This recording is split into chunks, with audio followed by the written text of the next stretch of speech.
శ్రీరాముని చరితమును తెలిపెదమమ్మా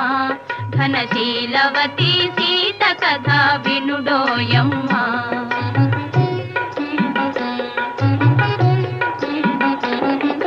చెలువు మీర పంచవటి సీమలో తమ కొలువు చేయ సౌమిత్రి ప్రేమతో